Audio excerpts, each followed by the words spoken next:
My mother never called. She didn't even pause to think. She simply sent a text. Please don't come. The family wants a peaceful, drama-free wedding. A second later, my sister Serena hit the heart reaction as if my absence was the best wedding gift anyone could have received. I stared at those words until they blurred, feeling something inside me break quietly, the kind of break that doesn't make noise but changes you forever. I typed back, "Great decision." And in that moment, I stopped being their emergency fund with legs. They had no idea what was about to happen. Before I go any further, tell me in the comments where you're reading this from. I need to know I'm not the only one who's lived this. My name is Valentina. In my family, I was never the golden child. I was the useful one. The one who showed up with Venmo ready, calendar open, and mouth closed. That was my role long before I knew roles could be refused. From the outside, we looked perfect.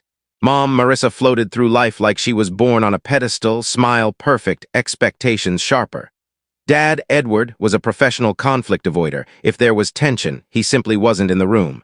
And Serena was the son. Everyone else just orbited and paid the gravity bill. When I walked in, people handed me to-do lists. When Serena walked in, people moved chairs so she could sit. I didn't mind for years. I'm a senior project manager. I live for Gantt charts and contingency budgets. Chaos offends me, control comforts me. So when they asked me to help with Serena's wedding, I heard "run," and I said yes before the sentence was finished. I booked the venue, paid the deposits, negotiated with florists, lighting designers, caterers, the string quartet, the ice sculpture guy, everything. Every invoice hit my inbox. Every thank you went to Serena. The only person who ever really saw me was my grandmother, Abuela Rosa. She had a tiny backyard garden where she grew roses that bloomed like they had something to prove. She'd prune them slowly and say things like, "Mija, strength isn't just lifting heavy things. Sometimes it's knowing when to put them down." I smiled and kept lifting. Then came the week everything cracked open. I was at my dining table finalizing the last payments when the text arrived. Sunlight caught the little silver pendant Abuela had given me years ago. She called it Claridad, clarity. I laughed because clarity was coming whether I wanted it or not. That same afternoon, Mom casually announced they were upgrading to a full wedding week. Welcome dinners, brunches, yacht day for the in-laws. And her eyes slid toward the envelope on the kitchen counter that held Abuela's emergency savings. I felt my stomach drop. "Mom, that money is off limits." She blinked like I'd spoken another language. "Valentina, don't be difficult. Serena only gets married once." Serena, scrolling her phone, didn't even look up. "It's fine, Val. Grandma literally never touches it." They had already discussed it, without me. Of course. 2 days later, I took Abuela for her dress fitting. While she stood on the little platform, pins in the hem, she whispered, "I heard your mother on the phone. They're making new plans, plans that don't include you." I swallowed hard and pretended I didn't hear. Then came the afternoon I walked into Mom's house unannounced with the final rehearsal dinner timeline. Serena was on the couch, phone in hand, thumb hovering. Mom was rearranging the seating chart. "Oh," Serena said, barely glancing up. "Didn't know you were stopping by." Mom smiled tightly. "We're using Serena's layout now. It's simpler, not better for flow, not kinder to elderly guests, just Serena's." Then Serena's screen lit up.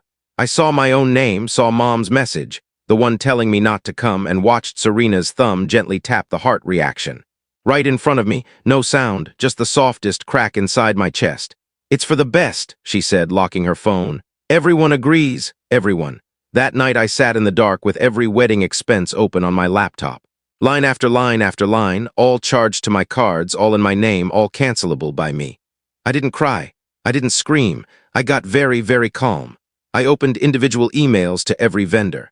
"After review, we will not be moving forward with the event on the scheduled date. Please cancel all pending invoices and future charges. Thank you for your understanding." Professional, polite, final. I sent the last one at 12:47 a.m. At 1:12 a.m. there was a soft knock. Abuela stood in the hallway in her robe and slippers, eyes fierce. "I know they hurt you," she said, "but you don't have to keep carrying people who keep dropping you." I started to answer, but my voice broke. She just opened her arms. I walked into them like I was 10 years old again. "I'm done carrying them," I whispered into her shoulder. "This time I choose us," she kissed my forehead. "When they come back, we'll be ready." The day they flew home, Abuela and I were waiting at arrivals with Mason, our attorney. Mom walked out first, posture perfect, scanning for her pre-booked ride. Then she saw us. Her face went through 3 emotions in half a second: confusion, irritation, fear. "What are you doing here?" she hissed. "We don't need picking up." "We're not here to pick you up," I said.